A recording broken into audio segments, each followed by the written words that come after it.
Quem não perdoa não é perdoado por Deus. E não fui eu quem disse isso, foi o próprio Senhor Jesus Cristo. Essa, infelizmente, é uma condição. Se você não consegue perdoar, você também não será perdoado por Deus.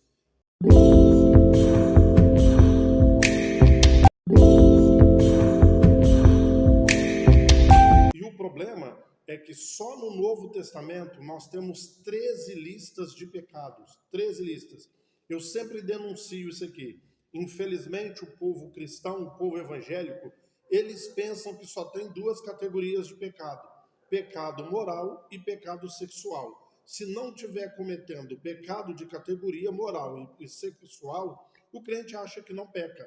Mas se você der uma lida nas 13 listas de pecados que tem no Novo Testamento, você vai ver que o crente mais fiel, o crente mais consagrado, comete no mínimo 1/3 desses pecados todos os dias.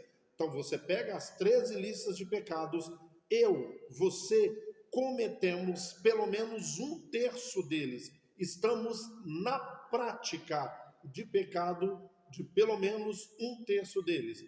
Agora, quando o cristão é sincero e verdadeiro, como Paulo, quando escreveu a carta aos Romanos, ele já tinha 22 anos de convertido, já havia curado paralíticos, cegos, entende? Já havia ressuscitado pessoas, já havia plantado várias igrejas.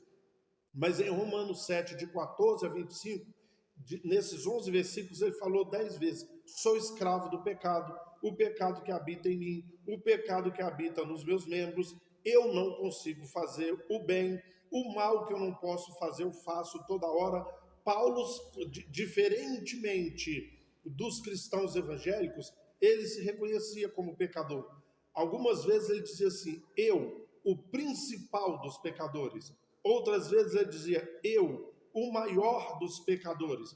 Então, sabendo que somos pecadores e que estamos na prática de pecado todos os dias, né? Então, quando não perdoamos, Deus não nos perdoa, ok? E cometemos pecados todo momento.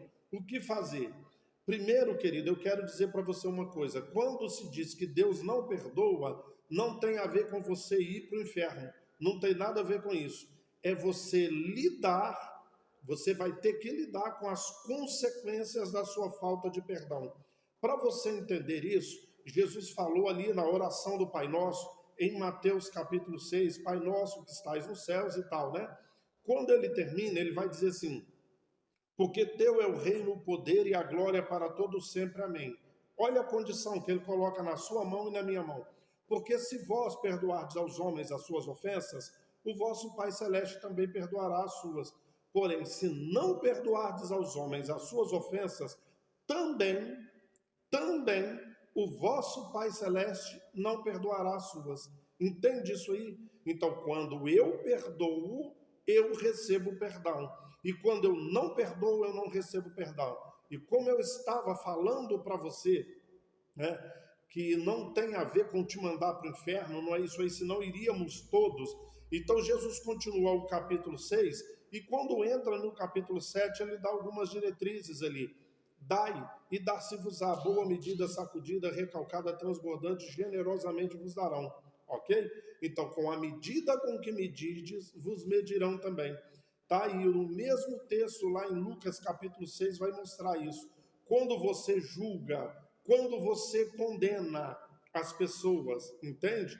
Então, alguém está errando, alguém está fazendo alguma coisa, você julga e você condena. Então, não é Deus mandar você para o inferno. Então, quando você dá, você recebe uma medida sacudida, recalcada, generosa e transbordante.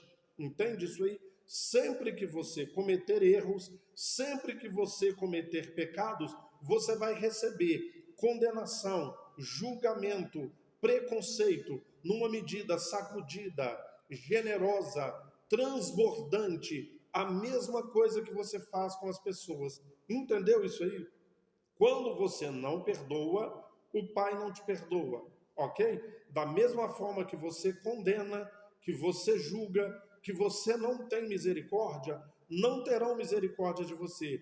Você será julgado, condenado, você deu a falta de perdão, a condenação, o julgamento, a falta de misericórdia, é isso que você vai receber das pessoas. Entendeu isso aí? Você não perdoa, tampouco o vosso Pai Celeste te perdoará também. O que você dá às outras pessoas é o que você vai receber, ok? Não necessariamente tem a ver com não ir para o céu ou ir para o inferno.